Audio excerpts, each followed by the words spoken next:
Bonjour, je m'appelle Claire Sévrac. J'ai écrit il y a quelques années un livre qui s'appelle Le complot mondial contre la santé. J'ai ensuite écrit un livre avec Sylvie Simon qui s'appelle La coupe est pleine, nos enfants sont plus précieux que le CAC 40. J'ai fait avant, alors comment j'en suis arrivée là, parce que c'est souvent la question qu'on me pose. En fait, j'ai été dans la musique, j'ai écrit des chansons pendant des années, principalement aux États-Unis pour plein d'artistes très connus. Et j'étais comme tout le monde, je voyais bien qu'il y avait des scandales dans la santé et tout, mais bon, après je revenais en studio faire mes petites musiques et voilà. Et puis un jour, je me suis fait vacciner. J'ai fait vacciner des gens de ma famille contre l'hépatite B parce que je suis rentrée en France et il y avait une énorme campagne sur l'hépatite B. Et je me suis dit, moi, je vais être une bonne mère et voilà, je vais faire ce qu'il faut. Et après, je me suis rendu compte que quand je suis revenue aux États-Unis, quelque temps après, je me suis rendu compte qu'il y avait des class action et que les gens se regroupaient et qu'il y avait des tas de problèmes avec ce vaccin. Et donc, effectivement, j'ai prié très fort que je ne sois pas la cause de maladies ou de choses terribles dans ma famille. Et bon, apparemment, ça s'est plutôt pas mal passé pour nous, mais en tout cas j'étais dans une colère noire parce que si on m'avait dit, moi, Basque et Bélier, que j'étais manipulée, j'aurais rigolé. En fait, j'étais comme tout le monde, extrêmement manipulée par ce que je voyais à la télé et que je prenais pour de l'info, alors que c'était de l'intox. Et je me suis juré ce jour-là, je me suis dit comment on peut être aussi bête. C'est-à-dire ils me disent quelque chose et je cours le faire. Et j'ai dit plus jamais je n'écouterai ce qu'ils disent et je me ferai ma propre idée avant de savoir ce que je dois faire ou pas. Donc quand il y a eu quand ils ont commencé leur campagne sur le H1N1, je suis allée regarder pour moi et ma famille ce qu'il fallait faire. Et là je suis tombée sur des trucs que j'aurais jamais imaginé que ça puisse exister, des conflits d'intérêts, des trucs Baxter qui avait déposé le brevet du vaccin un an avant, enfin des trucs hallucinants, le fait qu'ils aient voté l'impunité des labos au cas où il y aurait des effets secondaires, enfin bref. Et donc voilà, j'ai commencé mon enquête comme ça, et après j'ai trouvé des trucs tellement horribles que je me suis dit, mais est-ce que c'est uniquement avec ce vaccin? Je suis allée voir des experts qui me paraissaient honnêtes aux États-Unis et ici. Et puis après, j'ai regardé si ça s'était passé comme ça avant dans l'histoire, si c'était que pour ce vaccin-là ou pour d'autres. Et plus je tirais le fil d'Ariane, et plus je trouvais des trucs monstrueux. Et donc voilà, donc j'ai décidé d'en faire un livre. Après, je me suis intéressée à la nourriture et ainsi de suite. Donc voilà comment j'en suis arrivée là. Et après, ben, je vais vous le raconter.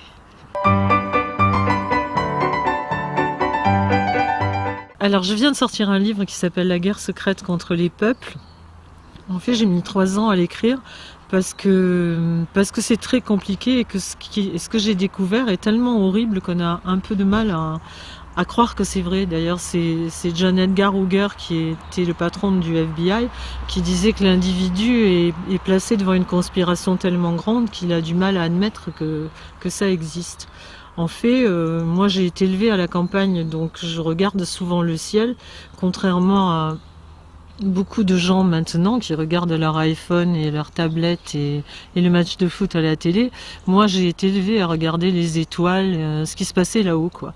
Et donc, ça fait un bon moment que je me disais que ce qui se passait était pas normal, que ce qu'on voyait dans le ciel, c'était pas le ciel d'avant, qu'il n'y a plus d'orages comme on les connaissait avant, où on comptait entre le tonnerre et l'éclair pour savoir si l'orage se rapprochait ou si l'orage s'éloignait. Ça n'existe plus. En tout cas, dans la région parisienne, on a de temps en temps 2 coups de tonnerre, mais jamais des orages vraiment.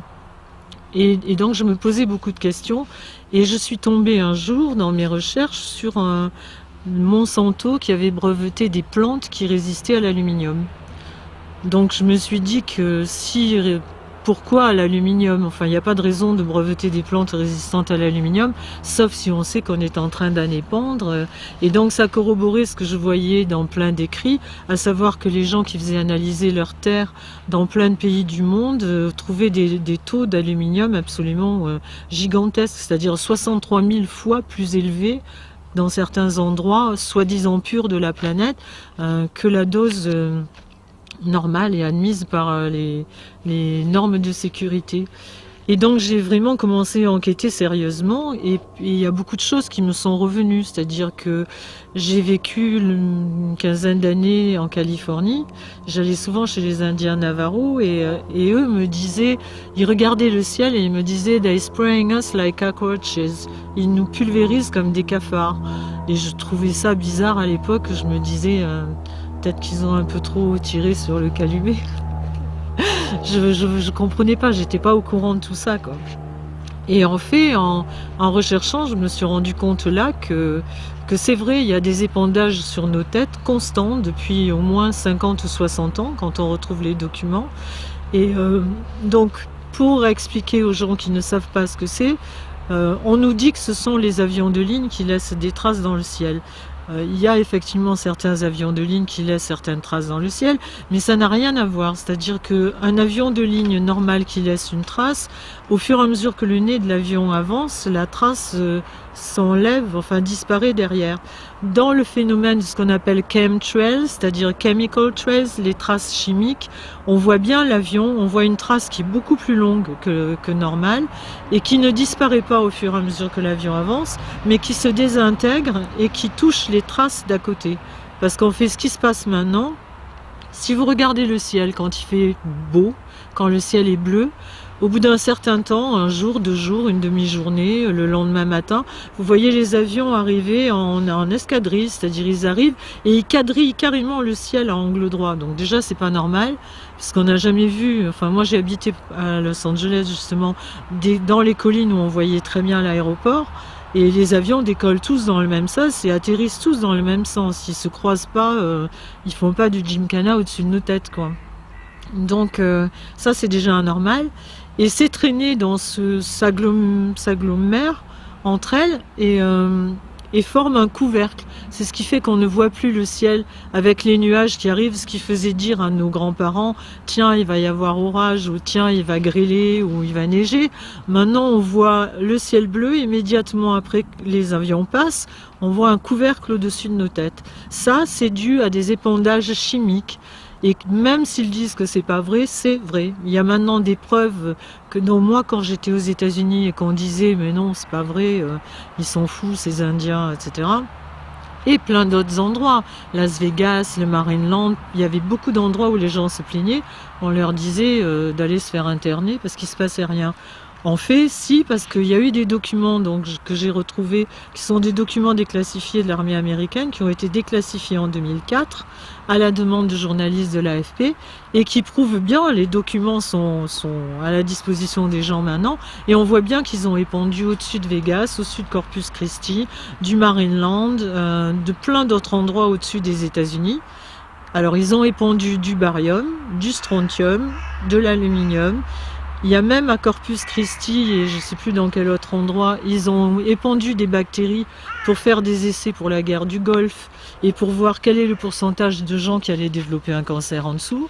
C'est très intéressant. Donc on se dit que, enfin moi personnellement, je me dis que s'ils nous ont menti pendant 30 ans, j'ai pas l'impression qu'ils soient devenus plus honnêtes.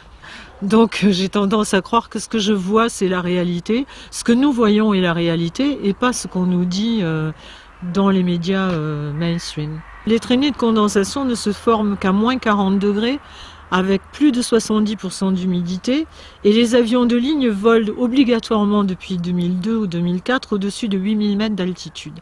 Donc si c'était des avions de ligne, on ne les verrait pas, sauf à habiter à côté d'un aéroport et voir les avions qui décollent ou atterrissent. Donc ce sont des mensonges purs et simples, comme le fait de... Enfin, je veux dire, moi j'ai pris l'avion pendant des années de ma vie, j'ai jamais vu d'avion qui revenait à l'aéroport parce qu'ils avaient oublié quelque chose. Donc quand on en voit qui arrivent au bout de l'horizon et qui repartent dans l'autre sens et qui quadrillent, ça ne peut pas être des avions de ligne. En plus, depuis, il y a eu des tas de témoignages de gens qui sont mécaniciens, etc., sur les avions, qui ont expliqué comment les avions étaient, comment échanger les équipements des avions pour que les épandages puissent se faire de manière sans qu'il y ait beaucoup de gens qui soient au courant. Et aussi, il y a des écrits d'ailleurs qui datent 1970 d'un monsieur qui s'appelle Zbigniew Brzezinski et qui était l'éminence grise de tous les présidents américains, qui est toujours d'ailleurs le conseiller d'Obama et qui était le conseiller de tous les présidents démocrates et républicains et qui disait déjà à l'époque qu'il y aurait des épandages comme ça et que le climat deviendrait l'arme absolue de l'Amérique.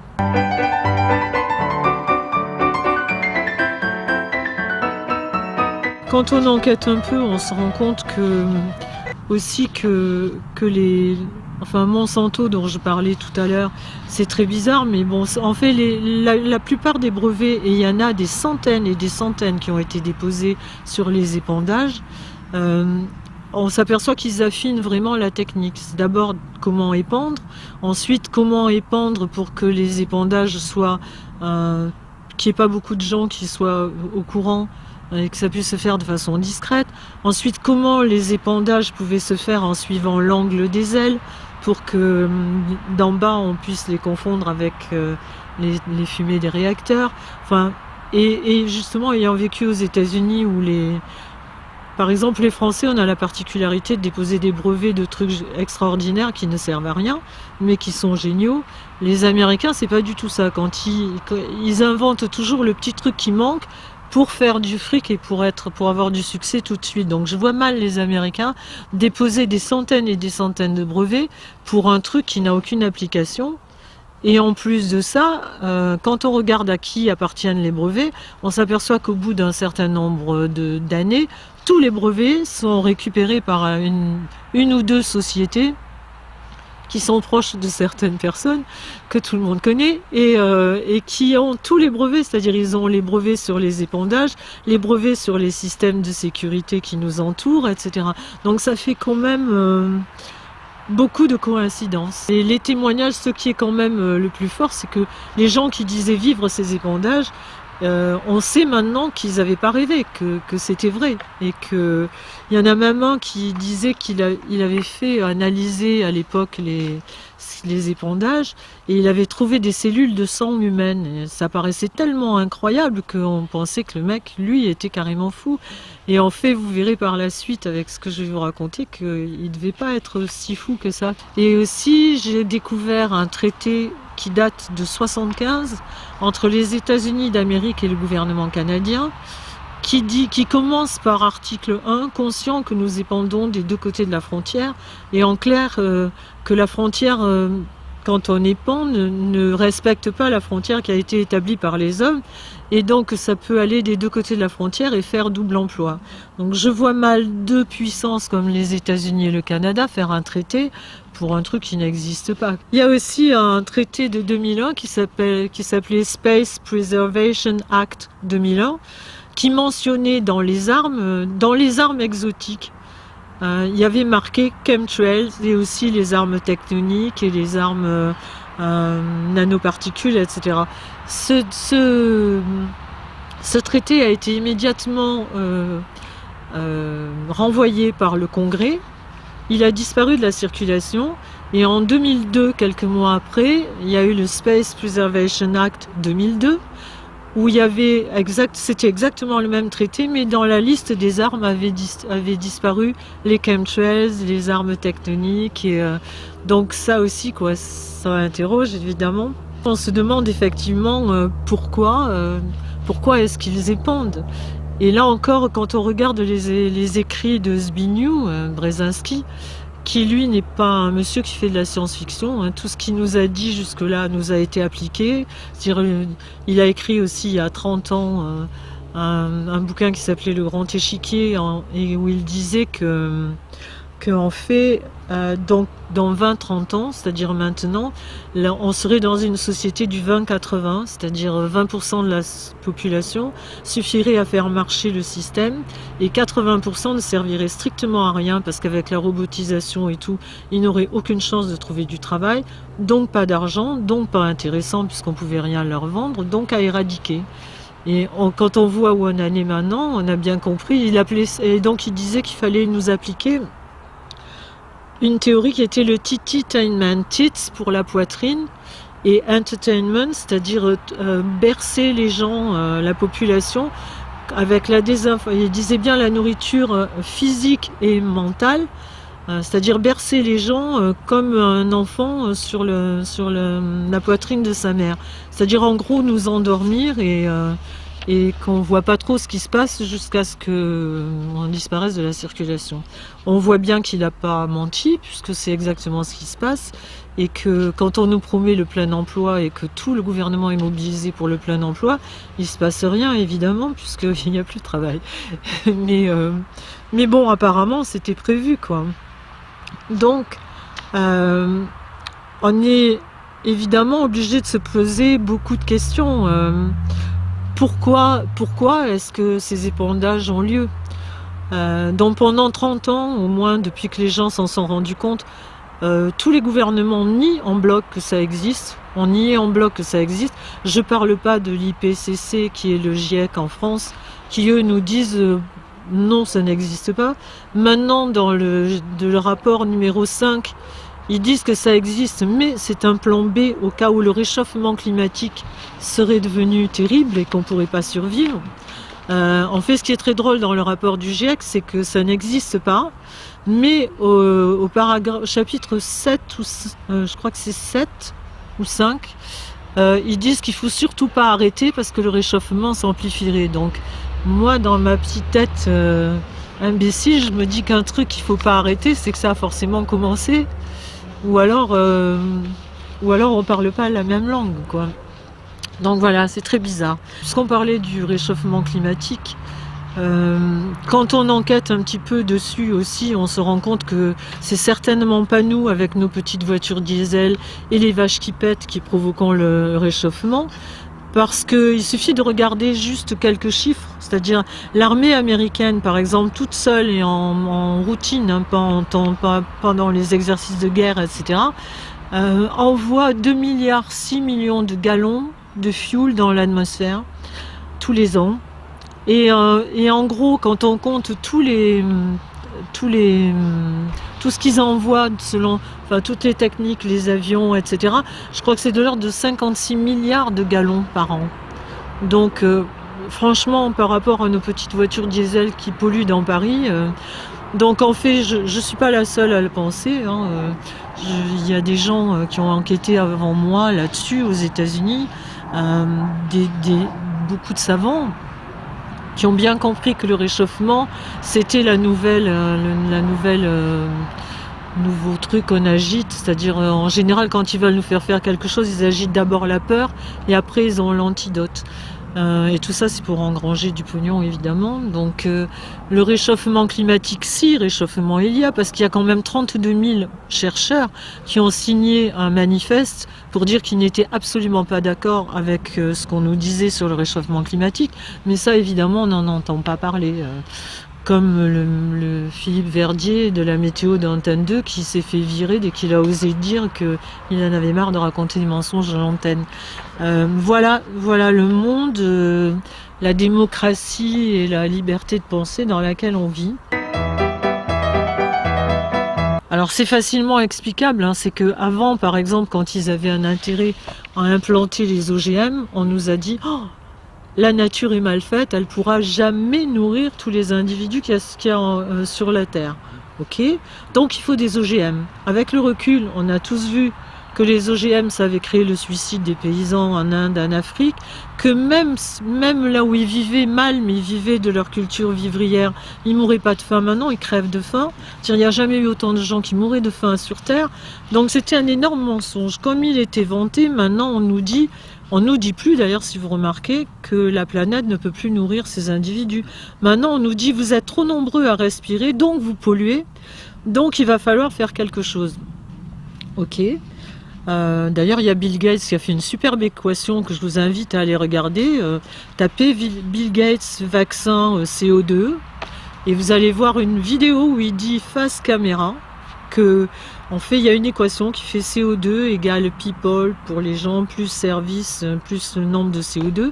Et il dit textuellement, face à la caméra, qu'on est trop nombreux sur Terre, qu'un de ces nombres va devoir devenir proche de zéro. Et évidemment, tous ces petits copains se marrent parce qu'ils ont tous compris que c'est le numéro qui allait devenir proche de zéro. Probably one of these numbers is going to have to get pretty near to zero. C'était les gens et pas le CO2. Et donc en fait, il dit, même avec les nouveaux systèmes de santé et avec les vaccinations, on ne pourra pas descendre le nombre d'humains sur Terre de plus à 10 à 15%. Ça fait quand même réfléchir sur ce qu'ils font avec les vaccinations. Et en plus, quand on regarde son copain Al Gore, qui lui, depuis qu'il a quitté le gouvernement américain, s'est fait des rodoudous d'un or en parcourant la planète et en dénonçant le CO2 comme le truc le plus terrible qui pouvait nous arriver, en fait, on se rend compte qu'il est parti du gouvernement américain avec $1 million d'actifs. Maintenant, il vient d'investir 35 millions de dollars dans une société avec un des patrons des nouvelles technologies.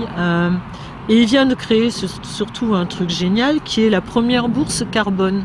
C'est-à-dire que lui qui dit qu'il faut arrêter qu'il faudrait arrêter tout carbone et évidemment, et même respirer, quoi, parce que on commence à être embarrassant. Lui, il a créé une bourse au carbone, c'est-à-dire que, par exemple, une société, selon ce qu'elle fait, aura un bon pour dépenser 500, je dis n'importe quoi, mais 500 tonnes de carbone, l'autre aura 10 tonnes, etc.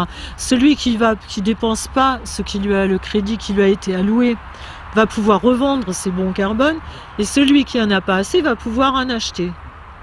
Ce qui laisse bien comprendre que ça va se passer entre les gros, c'est-à-dire plus vous aurez du pognon, plus vous pourrez polluer, puisque vous pourrez non seulement avoir des bons, mais vous les échanger.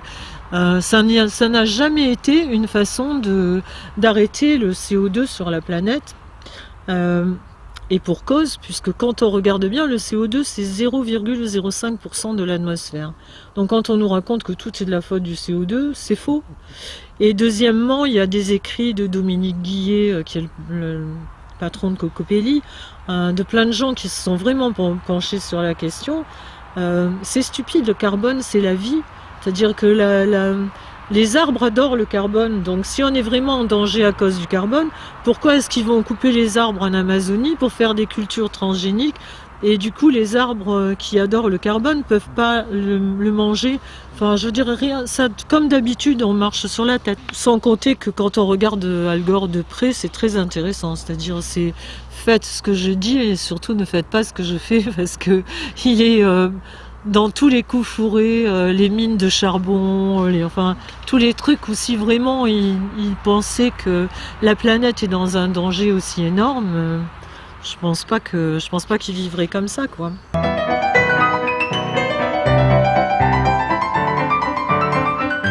Pourquoi est-ce qu'ils nous racontent tout ça et pourquoi est-ce qu'ils épandent et pourquoi on nous parle du réchauffement de cette façon et tout.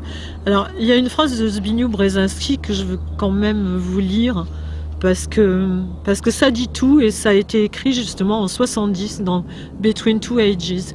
Il dit « L'espace et le contrôle du climat ont remplacé Suez ou Gibraltar comme éléments clés de la stratégie. » Et quand il parle de modification climatique dans son livre, c'est uniquement comme l'arme absolue qui va être à la portée des Américains.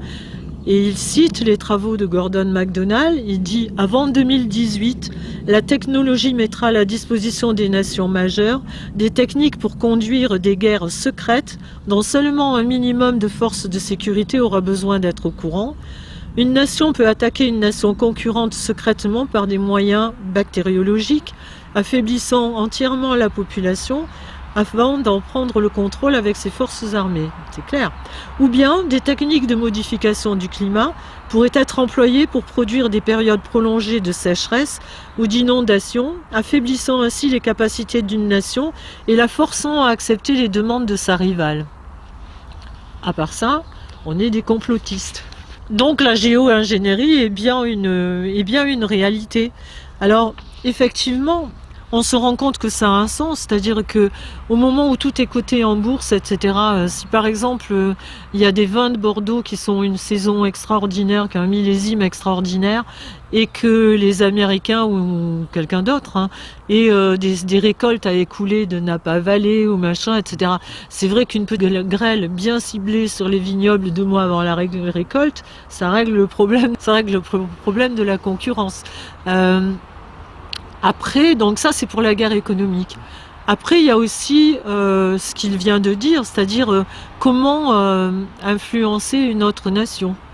C'est-à-dire que, et il y a plein de témoignages, enfin je vais pas vous les dire tout cela, mais il y en a plein dans mon livre. C'est-à-dire qu'il y a plein de pays déjà qui ont porté devant l'ONU le fait qu'on leur volait la pluie, parce qu'il y a ça aussi, il y a l'indépendance alimentaire. C'est-à-dire qu'à partir du moment où plus rien ne va pousser, sauf les plantes résistantes à l'aluminium, non seulement ils vont pouvoir nous vendre que leurs substances merdiques, et vraiment néfastes pour nous, et on ne pourra pas refuser parce que sinon on va mourir de faim, mais ils peuvent aussi nous affamer parce que toutes les semences, les séquences ADN des semences, à part Cocopelli justement et 2 ou 3 qui gardent les semences anciennes et qui sont emmerdées comme c'est pas possible, les semences, toutes les séquences ADN de toutes les semences du monde sont dans un coffre-fort en Alaska qui appartient aux mêmes, c'est-à-dire à Bill Gates, Rockefeller, Syngenta, Bayer, enfin que des gens qui veulent notre bien.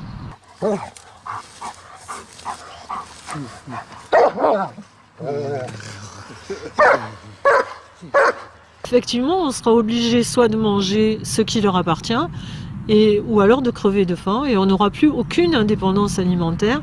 L'eau, c'est pareil, c'est-à-dire qu'à partir du moment où vous pouvez créer des nuages qui sont porteurs d'eau, ou assécher les nuages avec des épandages, par exemple, d'aluminium qui vont refléter les trucs, ou qui vont, par exemple, ils épandent aussi des polymères.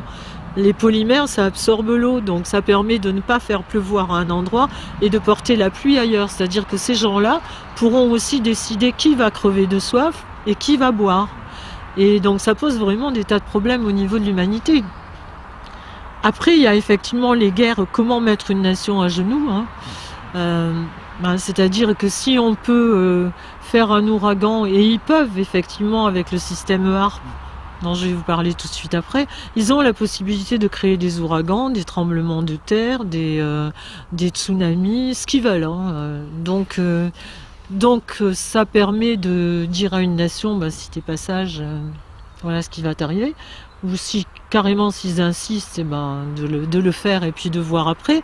Quand on a X milliards de destruction dans un pays, on est un peu moins enclin à tenir tête. Et puis il y a aussi l'armée, c'est-à-dire tout ce qu'ils peuvent faire effectivement comme système de surveillance et de guerre, carrément de guerre, c'est-à-dire de mettre un continent effectivement ou un pays à genoux.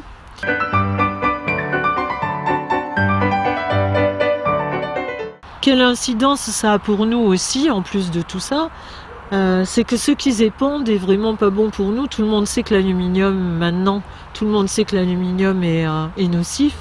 Alors quand ils nous disent que c'est pas vrai, l'aluminium n'existe pas comme ça dans le jardin, ou tout ça à l'état naturel. Je dirais il faut l'extraire des mines, il faut le traiter, il faut ensuite le pulvériser, sinon il descend pas du ciel tout seul, pas pour l'instant en tout cas. Donc c'est pas normal qu'il y en ait dans les bacs à sable de nos enfants. Donc effectivement maintenant ils commencent à dire que la géo-ingénierie existe. Évidemment c'est pour notre bien, c'est comme le réchauffement est terrible, il risque d'être terrible. Ils épandent en disant que ils épandent des particules d'aluminium, que le soleil, les rayons du soleil en se réfléchissant sur ces particules va repartir vers l'atmosphère et ne touchera pas la Terre. Depuis qu'ils nous parlent de réchauffement, on ne peut pas dire qu'il fasse très très chaud, à part les quelques jours là qu'on a eu au mois d'août, mais qui après tout était normal pour un mois d'août. Donc ils épandent de l'aluminium qui est très mauvais pour nous, du barium, parce que le barium est conducteur et ça permet, alors je vais peut-être faire une parenthèse sur le système HARP, c'est que tout ça est possible. Les épandages, c'est qu'une petite partie, c'est-à-dire ils épandent, ok. Toutes ces technologies que j'ai décrites tout à l'heure et tous ces scénarios du diable sont possibles à cause d'un système qui s'appelle HARP et ce sont des immenses antennes de je sais, 30 ou 40 mètres de haut. Il y a 180 antennes en Alaska qui ont une puissance de milliards de watts et qui permettent justement de créer. Alors officiellement, c'est pareil, c'est pour scanner la Terre et suivre les sous-marins en plongée. Évidemment, ils ne suivent pas que les sous-marins, on s'en est douté.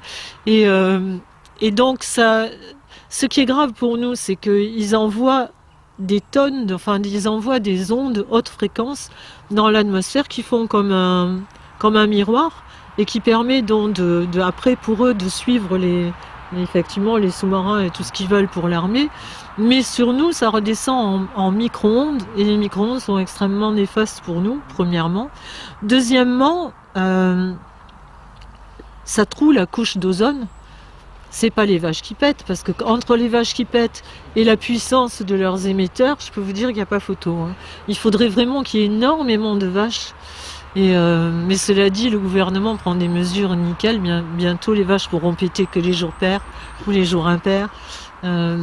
On se fout de notre gueule en clair, quoi. Parce que le barium qu'ils épandent est conducteur, ce qui permet entre Harpe, qui est en Alaska, il y a plusieurs systèmes Harpe. Il y a Muos qui est en Sicile, il y a Pine Gap qui est en Nouvelle-Zélande.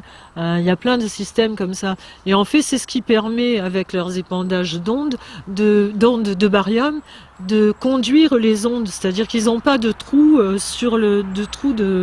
d'influence, quoi. Et c'est ce qui fait que nous, au lieu d'avoir les nuages normaux, on a un couvercle. Et donc tout se tient, c'est quand on prend la peine d'étudier le problème. Après, qu'est-ce que ça a comme incidence aussi sur nous? C'est que l'être humain n'est pas plus fait pour manger du pétrole qu'il est fait pour recevoir des ondes de toute nature. En plus, Harpe émet à une fréquence en continu, qui est une des fréquences de notre cerveau, qui est dans les fréquences qui sont celles du cerveau humain. Donc personne n'a fait des études pour savoir ce que ça allait faire ou pas. Je veux dire, parmi les scientifiques qui font partie du gouvernement, qui travaillent pour le gouvernement, dans les indépendants, il y en a qui ont fait des études, oui, et qui évidemment ont trouvé que ça ne faisait pas du bien. Après, il y a aussi du dibromure d'éthylène. Et puis il y a tout ce qu'on veut, c'est-à-dire qu'ils peuvent épandre un vaccin, ils l'ont fait en Nouvelle-Zélande par pulvérisation, si les gens ne sont pas d'accord. Ils épandent des nanoparticules. Il y a un médecin aux États-Unis qui s'appelle le docteur Hildegard Steininger, qui travaille avec tout un tas d'autres scientifiques sur les nanoparticules et les épandages de nanoparticules, et qui a fait des tas d'analyses sur les retombées des chemtrails et aussi sur les gens qui développent une maladie qui s'appelle la maladie des morgelons, qui est une maladie qui fait des trous dans la peau, et par ces trous, ça saigne pas, ce sont des trous par lesquels s'échappent des fils de polymère qui poussent et qui sortent comme ça de votre peau. Alors ça, c'est comme les effets secondaires des vaccins.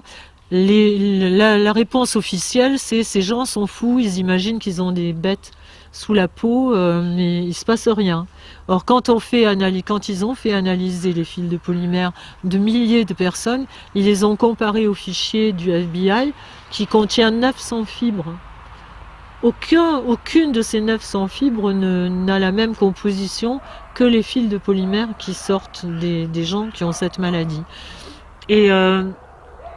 Et en fait, le docteur Steininger a mis à jour que c'était des nanoparticules, que c'était l'exposition aux nanoparticules qui déclenchait cette maladie. Et les gens dont on a fait une biopsie de la maladie des morgelons et certains résidus de chemtrail montrent que ces nanoparticules en fait s'auto-assemblent et s'auto-dupliquent à l'intérieur de nous. Évidemment, elles sont aussi programmables à distance. Donc ça, a rajouté aux puces RFID qui rêvent de nous implanter pour tout un tas de bonnes raisons, évidemment, fait que ça fait beaucoup de coïncidences pour des gens qui nous veulent du bien. Comment se prévenir de ça? Je sais pas. Honnêtement, à part la prière, je vois pas grand-chose. Personnellement, je trouve que j'ai mis beaucoup de temps à écrire ce livre parce que c'était tellement lourd de voir que, en fait, comme on dit dans l'armée américaine, une fois c'est un hasard, deux fois c'est une coïncidence, trois fois c'est un complot. Et quand on voit des gens avec autant d'acharnement faire tout ce qui nous fait du mal, c'est-à-dire ils n'étaient pas obligés de choisir les micro-ondes, ils auraient pu choisir une autre gamme d'ondes, puisqu'ils savaient au départ les micro-ondes ont été inventés avec les systèmes radars de l'armée, qu'ils ont abandonné parce que ça faisait trop de dégâts autour d'eux. Donc ils savaient très bien ce qu'ils faisaient en mettant les micro-ondes. Donc quand on voit autant d'acharnement à nous rendre, à nous faire du mal, personnellement, je veux dire, moi j'ai été élevée dans la religion catholique, vraiment, vraiment. Mais après, j'ai un peu laissé tomber, j'ai pas laissé tomber Dieu, jamais, mais j'ai laissé tomber le fait d'aller à l'église, voilà. Et quand je vois ça, je me dis qu'effectivement, Dieu existe, parce que ça m'a permis de mettre un nom sur le diable. Parce qu'au catéchisme, ça reste toujours très virtuel, quoi. On voit pas Satan comme ça. Et là, oui, si, on le voit, parce que c'est pas possible, quoi. C'est pas possible que ces gens-là se lèvent le matin avec la seule intention de nuire à l'humanité. C'est-à-dire qu'ils ont tout détruit. Ils ont détruit les animaux, ils ont détruit déjà toute la terre, les animaux, les insectes. J'ai lu l'autre jour, il y a entre 200 et 400 espèces animales et végétales qui disparaissent tous les jours de la planète.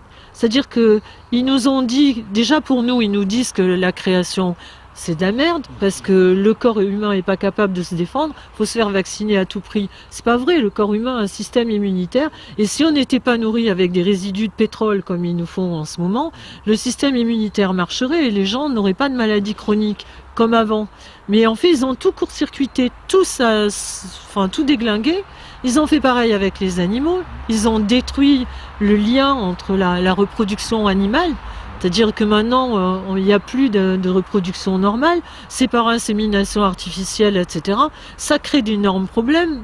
Déjà pour les animaux, on le sait. L'élevage industriel, c'est une aberration. Je veux dire, si on y va une fois, on mange plus jamais de viande de sa vie, c'est clair. Jamais. Et maintenant, ils s'en prennent aux humains. C'est-à-dire que je pense que quand on arrive au bout de ce genre d'enquête, on se dit qu'ils veulent systématiquement couper la reproduction du ventre de la femme. Parce que là, c'est pareil, quand on regarde, il y a premièrement, les enfants, il faut les mettre à l'école ou à la garderie ou leur mettre une tétine dans la bouche pour pas qu'ils parlent. Quand une femme accouche, le premier truc qu'on lui dit, c'est mettez-lui une tétine, vous serez tranquille. Mais depuis quand on a des enfants pour être tranquille, déjà ? Je veux dire, c'est ce qui fait qu'à 5 ans, ils font encore dans leur culotte et ils s'expriment pas. C'est hallucinant quand même. La nourriture, c'est pareil. Il faut plus manger de la nourriture normale, il faut manger des trucs avec des résidus de pétrole, de machin, d'additifs qui sont... il y a des additifs incroyables. Il y a des additifs à base d'excréments humains. Il y a une société qui fait fortune en ce moment aux États-Unis qui fait un additif pour faire la gélatine pour les bonbons pour enfants avec les résidus avec les reins. Ils vont récolter les fœtus de femmes qui avortent et ils prennent attendez, quoi. Je veux dire, où on va, quoi. Qu'est-ce qu'ils vont pas, ils veulent nous vendre absolument tout ce qui est... Donc on nous coupe de la nature, on nous coupe du divin, on nous coupe de la résonance de Schumann qui est ce qui nous relie aussi, je veux dire, non seulement au divin, mais à la mère terre et au père ciel, comme disent les Indiens. Et puis tout est fait, je veux dire, on veut que tout le monde travaille pour que les enfants soient donnés à l'État très très rapidement, pour pouvoir leur faire un lavage de cerveau direct tout petit, et où que l'on regarde, c'est comme le mariage gay. C'est pas parce que notre président tout d'un coup s'est passionné pour le problème des gays. Quand on voit l'état de merde dans lequel est la planète entière et qu'on réalise qu'à la même époque exactement, le monde entier a fait une priorité du mariage gay, c'est quand même hallucinant. Je veux dire, c'est pas le chômage, c'est pas les gens qui meurent, c'est pas les SDF qui sont sur des cartons avec leurs enfants et leurs chiens qui sont à la rue, c'est pas les femmes battues, c'est pas les enfants sous les bombes, c'est le mariage gay. Voilà. Il faut bien qu'il y ait une raison quand même. Quand on regarde la raison, on s'aperçoit que dans le sillage, il y a forcément la GPA. Et d'un autre côté, quand on regarde, ils rendent les gens stériles, c'est-à-dire que entre les pesticides, où on voit que les spermatozoïdes, la fécondité des spermatozoïdes a diminué de 30 à 50%, les poissons dans les rivières se féminisent, c'est extraordinaire ça aussi. Donc les femmes avec les ondes, j'ai pas parlé, je suis un peu brouillon, mais c'est tellement énorme. Avec le Wi-Fi par exemple, on sait qu'une femme enceinte, qui ne sait même pas qu'elle est enceinte, c'est-à-dire les 100 premiers jours de la grossesse, si elle s'amuse avec une tablette et du Wi-Fi pendant plusieurs heures, ça irradie immédiatement, c'est le moment où se forment les 400 000 ovocytes dans le fœtus femelle, ça irradie totalement les ovocytes. C'est-à-dire qu'elle a, au bout de 3-4 générations, entre les OGM, les ondes et les pesticides, on va être complètement stérile.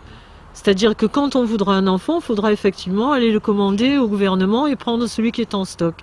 Et de notre côté, quand on regarde où va l'argent de la recherche, parce que la vraie recherche pour nous empêcher d'être malades, ou pour soigner les maladies, ça ne va jamais à ce genre de recherche. L'argent va à la manipulation génétique et à tout ce qui va servir à l'utérus artificiel, c'est-à-dire tout ce qui va sortir la reproduction du ventre de la mère et qui va faire qu'on va fabriquer des enfants dans des utérus artificiels, sur des boîtes, dans des boîtes, sur des rayonnages.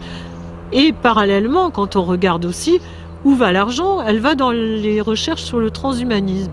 Le transhumanisme, c'est quoi? C'est qu'il y a quelques savants fous, dont un que je vous invite aussi à aller regarder parce qu'il a une tête de malade qui est absolument incroyable, qui s'appelle Kurzweil, qui vient d'être recruté par Google.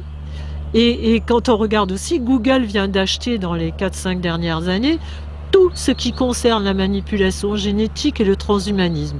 Et le rêve de ces gens-là, c'est que les humains aient un ordinateur qui télécharge le cerveau et un cerveau qui télécharge l'ordinateur et ils pensent que c'est le progrès de l'humanité. C'est-à-dire que les humains ne soient plus des humains. Et d'ailleurs, il y a des documents de la NASA qui existent, internes, donnés à la NSA, etc., à leurs amis des autres boîtes avec lesquelles ils travaillent, où il y a des tableaux où il y a marqué depuis l'origine de l'humanité. Donc il y a d'abord l'homme vit par la cueillette, ensuite par l'agriculture sédentaire, ensuite par l'industrie, et ensuite là on est dans l'ère jusqu'en 2020 des nanotechnologies et biotechnologies, et après 2025 il y a marqué virtuel. Et dans un autre document, l'humain est marqué post-humain. Voilà. Et donc, dans certains documents, ils nous appellent useless eaters, les mangeurs inutiles. Et dans d'autres documents, ils nous appellent post-humains. Voilà les générations qu'on prépare à nos enfants. Si on se bouge pas, quoi. Si on fait rien, voilà ce qui va se passer. Donc, d'un côté, les gens vont devenir stériles, et de l'autre, ils vont fabriquer les esclaves dont ils ont besoin. C'est-à-dire, il y aura les élites. Ce que disait Brzezinski il y a 30 ans. D'un côté, 20% de la population qui va être les élites et qui vont, eux, vivre normalement à l'abri. Et de l'autre, les 80 autres pourcents, le pied pour eux, ce serait qu'on soit que 500 millions. C'est-à-dire que 90% dégagent. Et les autres, parce que esclaves ou pas esclaves, il faut les nourrir. Donc le mieux, encore le nec plus ultra pour eux, c'est qu'ils fabriquent juste les esclaves dont ils ont besoin et que voilà, les autres ne servent à rien. Et ces esclaves-là, la manipulation génétique va faire qu'ils vont fabriquer ceux dont ils ont besoin à chaque poste dont ils ont besoin. Mais je veux dire, ces gens-là seront plus des humains, effectivement. Parce que quand on va rester branché sur un magnéto ou sur un ordi pendant 18 heures par jour, qu'est-ce que les gens vont avoir comme empathie? D'ailleurs, ils sont très contents, ils le disent comme ça. Ils n'auront plus de problèmes de gens qui sont amoureux et qui déconnent au travail, etc. Là, ce sera vraiment des zombies. Et voilà ce qu'on nous prépare, quoi. Donc, ça prend beaucoup de temps à voir que le schéma n'est pas... c'est pas des trucs au hasard, hein. C'est un schéma qui est vraiment et tout va avec. Hein. On voit bien qu'ils recherchent pas à créer des emplois et qu'ils éradiquent un maximum de trucs et qu'on va vers là, quoi qu'ils nous disent. Donc voilà, maintenant que je vous ai bien miné la santé, mais je peux pas faire autrement. Je pense qu'il faut être conscient et qu'il faut J'ai fini mon livre sur une phrase de John Lennon que j'aime beaucoup, qui disait il y a quelques années, qui m'a hantée pendant des années, qui disait si les êtres humains, au lieu de demander un écran plat, demandaient la paix, on aurait la paix. Et ben, je pense qu'il a raison. Si tout le monde se levait et disait on en a marre d'être empoisonné, du lavage de cerveau, de la non-liberté, on en a marre qu'on ne nous respecte pas en tant qu'être humain, qu'on ne respecte pas la création, je pense que les choses changeraient. Voilà. Merci.